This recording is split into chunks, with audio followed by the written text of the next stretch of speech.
This is Roshambo. In this lab, what we're going to be doing is we're going to be playing Roshambo, or rock, paper, scissors, to practice the scientific method. Normally in the scientific method, we would recognize a problem first. We'd state a scientific claim. But in this lab, what we're going to do is we need to collect the data first. We don't want the people that are playing Roshambo to be biased to what we are measuring. So in order to do this lab, what you need is 4 people, and you're going to play a double elimination bracket. I'll go ahead and put a blank bracket up there. What that means is that in order to win, you either have no or 1 loss. So in this one, what we're going to do is we're going to record what every player plays each round. So Roshambo is also known as rock, paper, scissors. I'll put that diagram up that shows what beats what. Rock beats scissors, scissors beats paper, paper beats rock. So what you want to do is you want to have the setup be the same for every round that's played. So essentially 2 players put their hands out and they say 1, 2, 3, shoot. On shoot, they throw their option. One thing that might mess up this lab is some people say rock, paper, scissors, shoot. Well, that can cause a bias for what people shoot. That's why it's important to have everyone that's playing say 1, 2, 3, shoot, and on shoot, both players throw their option. So I collected some sample data. I'll put that up just to show what a completed bracket would look like.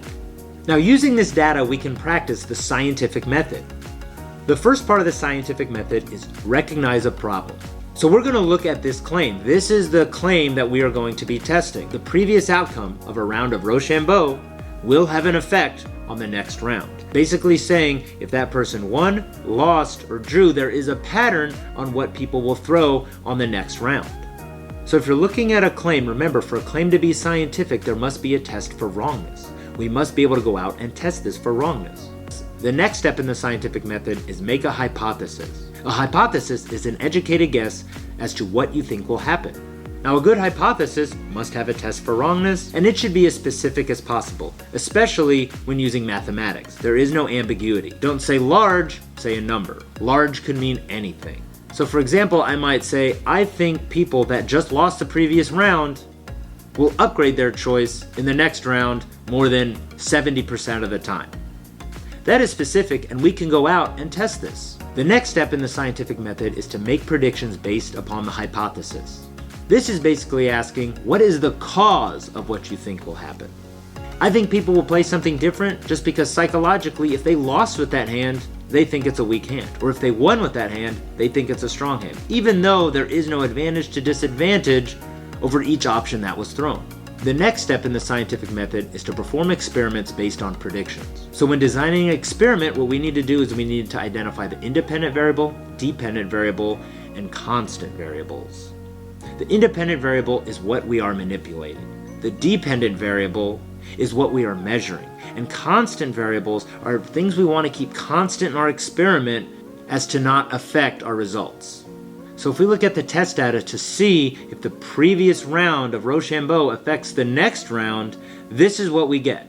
So this organizes the data into whether they won, lost, or drew the previous round, and whether they upgraded, downgraded, or remained the same. Now, upgrading is playing an option that would have beat the previous option they threw. Downgrading is playing an option that would be beaten by the previous option. And throwing the same thing is just throwing the same thing.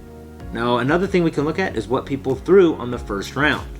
That's not what we're testing here, but we could use this data to test another scientific claim with an experiment.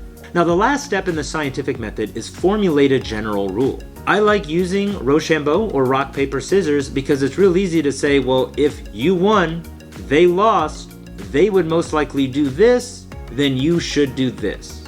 And you could do that for all 3 scenarios, whether if you won, if you lost, or if you threw the same thing. Based on the data, you could come up with a general rule in order to gain an advantage in Roshambo. Now, the last thing I like to do in all these experiments is to think about the limitations of this lab. Now, one limitation that I look at this one is looking at how many data points we collected. For this lab, we only had 4 different people playing Roshambo. That's not a lot of data points. Even if that 7th game was played, we might only have as little as 14 data points. So maybe one thing that can be done is to get more data points. Maybe have a larger tournament with more people. That is something that could be done to improve on this lab. And one thing I encourage everyone to do when talking about the scientific method is looking at this game, Roshambo, rock, paper, scissors. Try to come up with another scientific claim that we could use, another test that we could use just using this simple game of Roshambo. Once again, this is Roshambo.